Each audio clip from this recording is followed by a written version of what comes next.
चलिए जानते हैं देश और दुनिया के सिलेक्टेड काम की और महत्वपूर्ण 50 बड़ी खबरों को सिर्फ 10 मिनट में। पर अभी तक आपने इस वीडियो को लाइक नहीं किया है तो लाइक कर दीजिए। संसद के बजट सत्र को लेकर बड़ी जानकारी आई सामने। 31 जनवरी से शुरू होगा संसद का अगला सत्र। वर्ष 2025 के लिए 1 फरवरी को अंतरिम बजट पेश करेगी वित्त मंत्री निर्मला सीतारमण। अंतरिम बजट में किसानों के लिए पीएम किसान सम्मान निधि को दोगुना करने का हो सकता है प्रस्ताव। यूपी सरकार द्वारा 22 जनवरी को छुट्टी का किया ऐलान। अयोध्या में राम मंदिर के प्राण प्रतिष्ठा समारोह के दिन भक्तों के लिए बड़ा ऐलान, सीएम योगी ने दी जानकारी। बिजली और बायोफ्यूल से चलेंगे ट्रैक्टर और पब्लिक ट्रांसपोर्ट। वाइब्रेट गुजरात में नितिन गडकरी ने बताया भविष्य का प्लान। कहा देश में 40% वायु प्रदूषण के लिए जीवाश्म ईंधन जिम्मेदार। पासपोर्ट रैंकिंग में भारत 80वें स्थान पर पहुंचा। पाक के पास दुनिया का चौथा सबसे कमजोर पासपोर्ट। जंग के बावजूद यूक्रेनी पासपोर्ट रूस से मजबूत। कांग्रेस के प्राण प्रतिष्ठा का न्योता ठुकराने के बाद भी अयोध्या जाएंगे उत्तर प्रदेश पार्टी अध्यक्ष अजय राय। अविनाश पांडे समेत 100 पदाधिकारी होंगे साथ। अहमदाबाद और अयोध्या के बीच पहली त्रि-साप्ताहिक उड़ान हुई शुरू। उत्तर प्रदेश के सीएम योगी को मिला अयोध्या का पहला बोर्डिंग पास। केंद्रीय नागरिक उड्डयन मंत्री ज्योतिरादित्य सिंधिया हुए शामिल। अयोध्या में 7000 राम भक्तों को चांदी के सिक्के के साथ मिलेगा प्रसाद। सोने चांदी से मढ़ा 600 किलो का नगाड़ा पहुंचा। 14 लाख दिए जो जलेंगे नहीं लेकिन जगमग होंगे। बिहार में 65 दिनों तक चलेगी कांग्रेस नेता राहुल गांधी की भारत जोड़ो न्याय यात्रा। पटना में बोले कांग्रेस के राष्ट्रीय प्रवक्ता आलोक शर्मा। भारत और यूएई के बीच ग्रिड कनेक्टिविटी की संभावना तलाशने के लिए हुआ करार। वाइब्रेट गुजरात समिट में कुल 4 समझौते हुए हस्ताक्षरित। एक फोन कॉल और कुछ घंटों के लिए रुक गया रूस यूक्रेन युद्ध। राजनाथ सिंह बोले पीएम मोदी ने ली थी हजारों छात्रों के रेस्क्यू की जिम्मेदारी। भारत में कोरोना को लेकर डब्ल्यूएचओ ने चेताया जैन फर्स्ट वेरिएंट बड़ा खतरा। अस्पताल में बढ़ी मरीजों की संख्या। पिछले महीने गई 10,000 जाने। इंडिया गठबंधन में सीट शेयरिंग पर बिहार के सीएम नीतीश कुमार की 2 टूक। कहा चिंता मत करिए सब समय पर हो जाएगा। राम मंदिर के स्तंभों पर राजस्थान के आर्टिस्ट ने की कारीगरी। 5,500 किलो वजनी मुख्य शिखर स्तंभ बनाया। तांबे की 450 घंटिया डिजाइन की। महाराष्ट्र में शिंदे समेत 16 की विधायक बरकरार। स्पीकर ने कहा उनका गुट असली शिवसेना। उद्धव बोले यह एससी का अपमान, कोर्ट खुद एक्शन ले। सेना प्रमुख मनोज पांडे बोले जम्मू कश्मीर में घुसपैठ की कोशिश जारी। रोकने के लिए भारी संख्या में जवान किए तैनात। सीमा पर ड्रोन से सामान भेजने की तैयारी।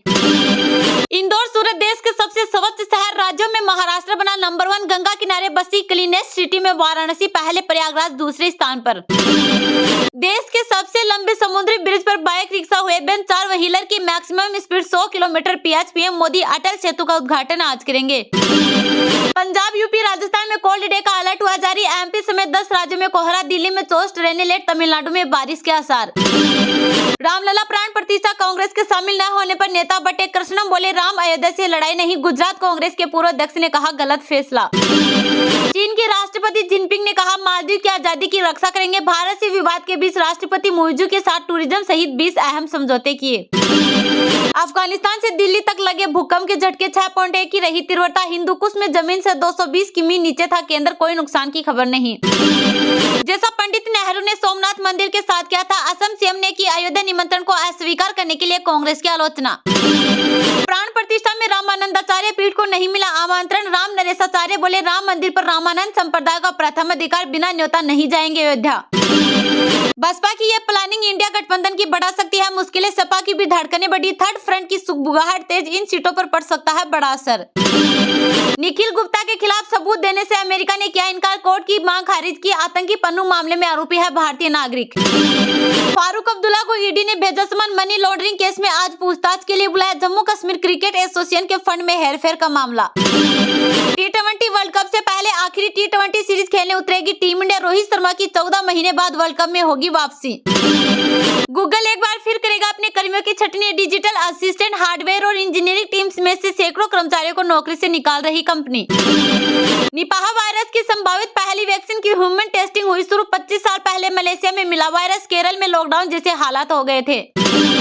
कांग्रेस से राज्यसभा सांसद एवं पूर्व सीएम दिग्विजय सिंह बोले सबने चंदा दिया तभी बन रहा मंदिर। राम मंदिर को राजनीतिक अड्डा बनाना चाहती है बीजेपी। दिल्ली की सुनहरी बाग मस्जिद केस में सुनवाई होगी आज। एनडीएमसी का 172 साल पुरानी मस्जिद तोड़ने का नोटिस। यहां से राष्ट्रपति भवन 100 मीटर दूर। 2023 में ई कारों की बिक्री 115% बढ़कर 82,000 के पार हुई। बीते साल देश में कुल 15.3 लाख इलेक्ट्रिक व्हीकल बिके। ये 2022 के मुकाबले 49% ज्यादा।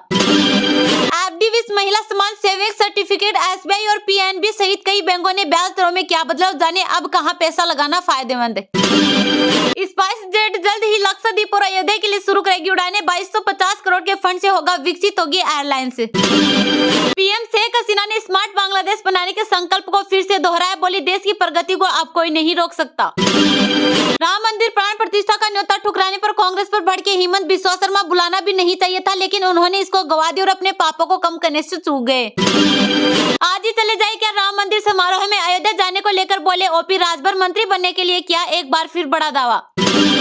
मेडी असिस्ट हेल्थ केयर सर्विसेज का आईपीओ अगले हफ्ते ओपन होगा। 15 से 17 जनवरी तक कर सकेंगे अप्लाई। मिनिमम इन्वेस्टमेंट रुपए 14,630। एलएसी पर हालात अभी भी तनावपूर्ण। जनरल मनोज पांडे बोले टेक्नोलॉजी के बेहतर उपयोग पर भारतीय सेना का ध्यान। राजौरी पुंछ सेक्टर में हिंसक घटनाएं बढ़ी। भाजपा माकपा को लेकर ममता सख्त तो कांग्रेस पर नरम होने वाले लोकसभा चुनाव को लेकर अब टीएमसी बना रही बड़ी रणनीति।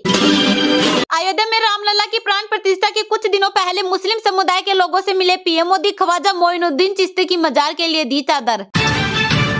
संसद के बजट सत्र को लेकर बड़ी जानकारी आई सामने। 31 जनवरी से शुरू होगा संसद का अगला सत्र। वर्ष 2025 के लिए 1 फरवरी को अंतरिम बजट पेश करेगी वित्त मंत्री निर्मला सीतारमण। अंतरिम बजट में किसानों के लिए पीएम किसान सम्मान निधि को दोगुना करने का हो सकता है प्रस्ताव। जी हां, संसद के बजट सत्र को लेकर बड़ी जानकारी सामने आई है। संसद का बजट सत्र 31 जनवरी से शुरू हो रहा है, जो 9 फरवरी तक चलेगा। सूत्रों ने यह जानकारी दी है। संसद के बजट सत्र की शुरुआत 31 जनवरी को राष्ट्रपति के अभिभाषण से होगी और इसके बाद आर्थिक सर्वेक्षण रिपोर्ट पेश की जाएगी। सूत्रों की माने तो 31 जनवरी से होने वाले बजट सत्र में वित्त मंत्री निर्मला सीतारमण वित्त वर्ष 2025 के लिए अंतरिम बजट 1 फरवरी को पेश करेगी। राष्ट्रपति द्रौपदी मुर्मू 31 जनवरी को बजट सत्र की शुरुआत के साथ संसद के दोनों सदनों को संबोधित करेगी। इसके बाद आर्थिक सर्वेक्षण रिपोर्ट को भी 31 जनवरी को ही पेश किया जाएगा। सूत्रों ने यह भी बताया कि अंतरिम बजट में किसानों के लिए पीएम किसान सम्मान निधि को दोगुना करने का प्रस्ताव हो सकता है। इतना ही नहीं, महिलाओं को लेकर भी कुछ बड़े ऐलान हो सकते हैं। हालांकि इस सत्र पर सबकी नजर होगी, क्योंकि लोकसभा चुनाव से पहले अंतरिम बजट आ रहा है। Think tank PRS legislative research द्वारा जारी किए गए डेटा के मुताबिक पिछले साल बजट सत्र के दूसरे हिस्से में उत्पादकता 5.3% रही थी, जबकि पहले हिस्से में 83.8% उत्पादकता थी। बाकी का सत्र हंगामे की भेंट चढ़ गया था। लोकसभा ने अपने तय समय के लगभग 34% और राज्यसभा ने 24% कार्य किया। निचले सदन लोकसभा ने 133.6 घंटे के तय समय के मुकाबले करीब 45 घंटे तक कार्य किया, जबकि राज्यसभा ने 130 में से करीब 31 घंटे से अधिक कार्य किया। अहमदाबाद और अयोध्या के बीच पहली त्रि-साप्ताहिक उड़ान हुई शुरू। उत्तर प्रदेश के सीएम योगी को मिला अयोध्या का पहला बोर्डिंग पास। केंद्रीय नागरिक उड्डयन मंत्री ज्योतिरादित्य सिंधिया हुए शामिल। उत्तर प्रदेश के मुख्यमंत्री योगी आदित्यनाथ को अहमदाबाद और अयोध्या के बीच पहली त्रि-साप्ताहिक उड़ान के लिए बोर्डिंग पास प्राप्त हुआ। जानकारी के मुताबिक केंद्रीय मंत्री ज्योतिरादित्य सिंधिया ने कहा कि आज एक बहुत नया इतिहास रचा जा रहा है। अयोध्या की पावन भूमि पर एक नववर्ष का उत्साह हमने 30 दिसंबर को देखा था, जब पीएम मोदी ने अयोध्या के भव्य हवाई अड्डा और नवीन रेलवे स्टेशन का उद्घाटन किया था। वहीं केंद्रीय नागरिक उड्डयन मंत्री ज्योतिरादित्य सिंधिया, केंद्रीय मंत्री वीके सिंह ने वरिष्ठ अधिकारियों के साथ अहमदाबाद और अयोध्या के बीच पहले त्रि-साप्ताहिक उड़ान शुरू की। केंद्रीय मंत्री ज्योतिरादित्य सिंधिया ने कहा कि बहुत जल्द हम उत्तर प्रदेश के लिए 5 नए हवाई अड्डे अलीगढ़, आजमगढ़, श्रावस्ती, चित्रकूट और मुरादाबाद में 1 महीने में एक साथ लोकार्पण करेंगे। जेवर में अंतर्राष्ट्रीय स्तर का विमानतल बनने जा रहा है। मेरठ, म्योरपुर और सरसावा में भी आने वाले दिनों में हम हवाई अड्डे संचालित करेंगे। केंद्रीय नागरिक उड्डयन मंत्री ज्योतिरादित्य सिंधिया, उत्तर प्रदेश के मुख्यमंत्री योगी आदित्यनाथ, केंद्रीय मंत्री वीके सिंह के साथ अन्य वरिष्ठ अधिकारियों ने अहमदाबाद और अयोध्या के बीच पहली त्रि-साप्ताहिक उड़ान को हरी झंडी दिखाई। इस दौरान उत्तर प्रदेश के मुख्यमंत्री योगी आदित्यनाथ ने कहा कि मुझे प्रसन्नता है कि अयोध्या अहमदाबाद के बीच जो सेवा शुरू हो रही है, उससे श्रद्धालुओं को अहमदाबाद से अयोध्या और अयोध्या से द्वारिका धाम, सूरत, सोमनाथ आदि पवित्र स्थलों की यात्रा करने में आसानी होगी। मैं केंद्रीय मंत्री ज्योतिरादित्य सिंधिया का धन्यवाद करता हूँ कि उन्होंने इसमें रुचि लेकर अयोध्या की इस अंतर्राष्ट्रीय एयरपोर्ट के निर्माण को एक समय सीमा के अंदर पूरा कराया।